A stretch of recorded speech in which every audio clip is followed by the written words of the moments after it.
अभी मैं मौजूद हूँ समर्थ नगर के पास में, जहाँ पे यादव जी का ये कैंप सेटअप हुआ है। तमाम लोगों की भीड़ आप मेरे पीछे नजर आ सकती है आपको, और यहाँ पर लोगों का हुजूम लगा हुआ है कामगार लोगों के लिए, जो पेटियां बट रही है, जो उनको लाभ मिल रहा है योजना का, उसके लिए। लोगों से भी बात करने की कोशिश करेंगे कि लोगों को क्या क्या समस्या हो रही है और क्या वो इस योजना से खुश है या नहीं। हमारे साथ में यहाँ पे कोई लाभार्थी मौजूद है, इनसे जानने की कोशिश करते हैं कि ये जो किट इनको मिल रहा है ये इनको कितना लाभ पहुंचाएगा। सर, ये जो किट आपको यहाँ पे मुन्ना यादव जी के द्वारा बंटवाया जा रहा है, इसका कितना लाभ मिलेगा? बहुत लाभ मिलेगा सर, और देवेंद्र फडणवीस जी के इससे तो हमें बहुत सारा लाभ मिला है। हमारे बीबी बच्चों को स्कॉलरशिप मिल रहे, बच्चों को बीबी को लड़की बहन के पैसे आ रहे, पेटी मिली और किचन कुक भी मिला, बहुत सारी सुविधा मिला सर।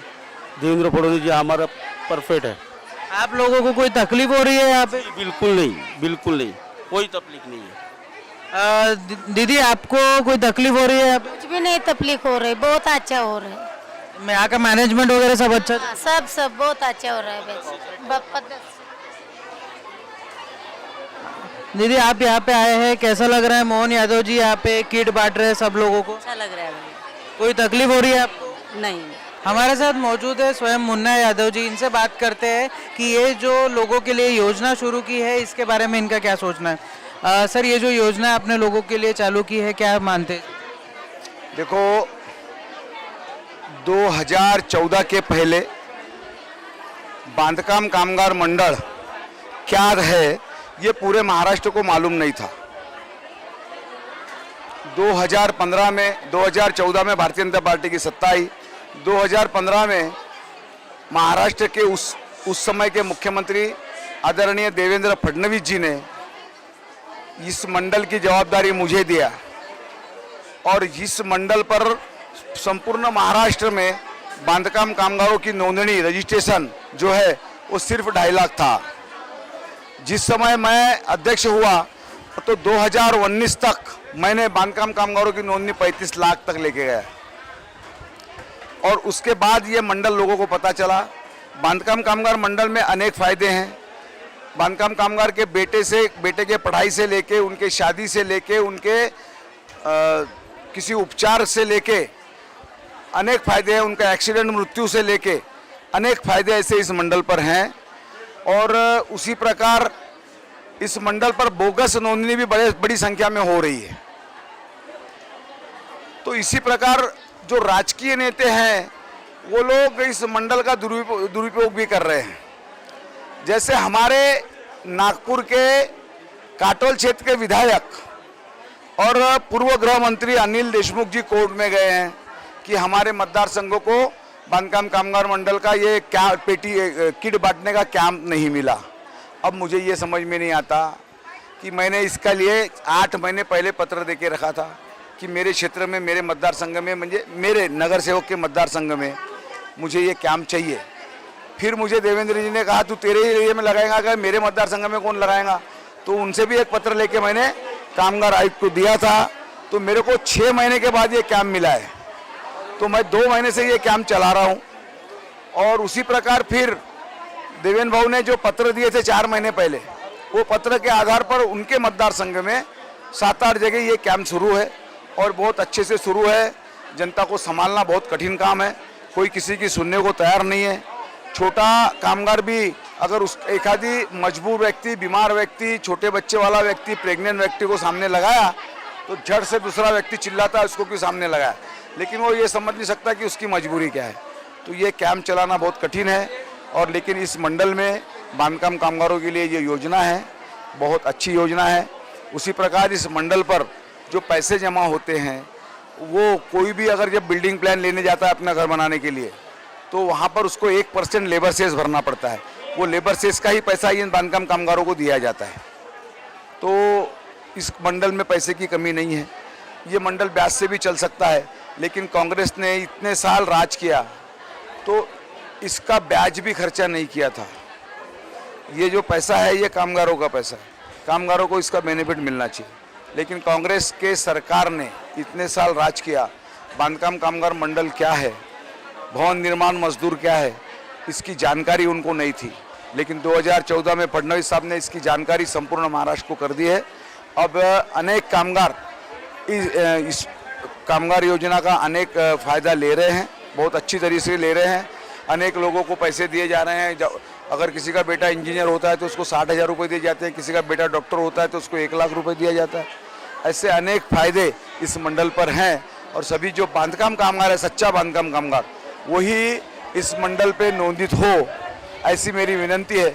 और जो कामगार नहीं है उन्होंने इस मंडल पर नोंदित होकर उन कामगारों का हक न ले, मेरी इस महाराष्ट्र की जनता से भी अपील है। सर, इतना जनता का अपार प्रेम आपके लिए दिखाया जा रहा है, देख रहे हैं आपकी हजारों की भीड़ है, बाहर भी कुछ लोग खड़े हैं, कैसे इन लोगों को संभाल पा रहे हैं सर इतने लोगों को?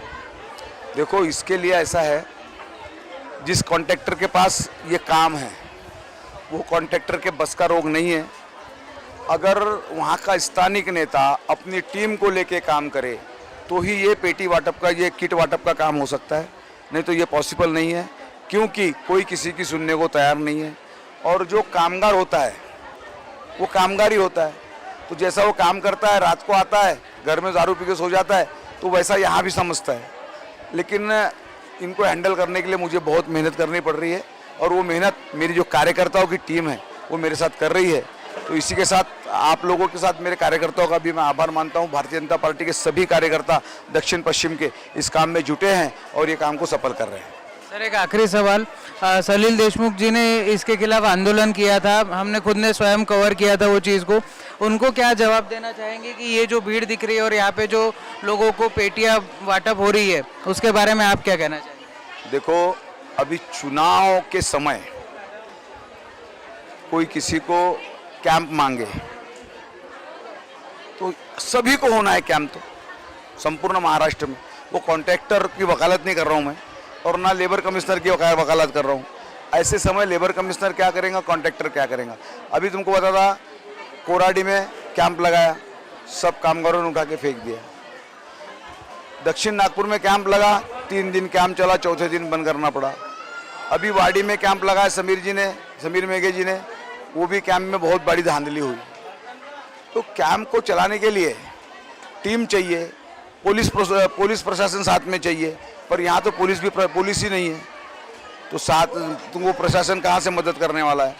तो ऐसे समय अगर कैंप में कुछ कम ज़्यादा हो जाए तो सारी जवाबदारी तो लेबर कमिश्नर की होंगी, कॉन्ट्रैक्टर की होंगी।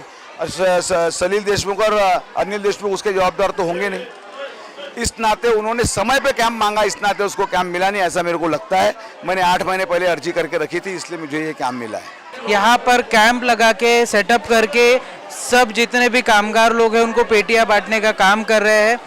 अपार भीड़ यहाँ पर दिखाई दे रही है, हजारों की संख्या में लोग यहाँ पर मौजूद है, साथ ही साथ बाहर भी मौजूद है।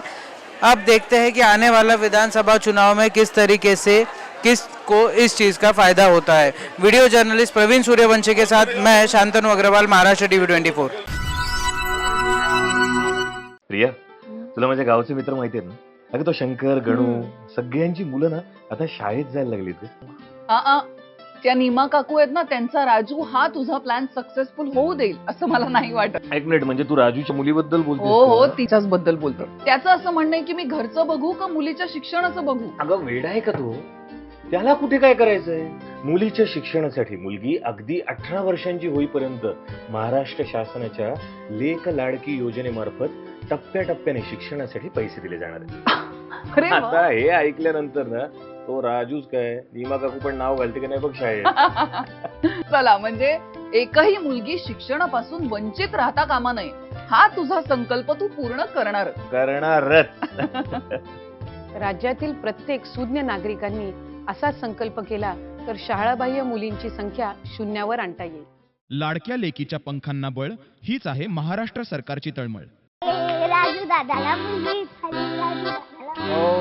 मी तुला बोलले होते ना मुलगी होणार म्हणून. तू बोलली होती बर का. आता मी तुला 5,000 रुपये देणार आहे. आणि पहिली शाळेत घातलं की 6,000 रुपये. आणि हो, जेव्हा ती 6वीत जाईल ना तेव्हा 7,000 रुपये आणि 11वीत जाईल तेव्हा 8,000 रुपये मी तिला देणार आहे. एवढंच नाही, ती 18 वर्षाची झाली की 75,000 रुपये द्यायला मी तयार आहे. एवढे पैसे? आता तुम्ही सगळे मिळून माझी चेष्टा करताय ना? नाही रे दादा, तुला फक्त जवळपासच्या अंगणवाडीमध्ये जाऊन लेक लाडकी योजनेमध्ये तुझ्या मुलीच्या नावाची नोंदणी करायची. एवढंच करायचं. धन्यवाद बरं का माझ्या लेकींना. या लहान मुलींप्रमाणेच आपल्या जवळच्या गरजू लोकांना लेक लाडकी योजनेची माहिती देऊयात आणि आपल्या लेकींचे उज्ज्वल भवितव्य घडवण्यासाठी हातभार लावूया. लाडक्या लेकीच्या पंखांना बळ हीच आहे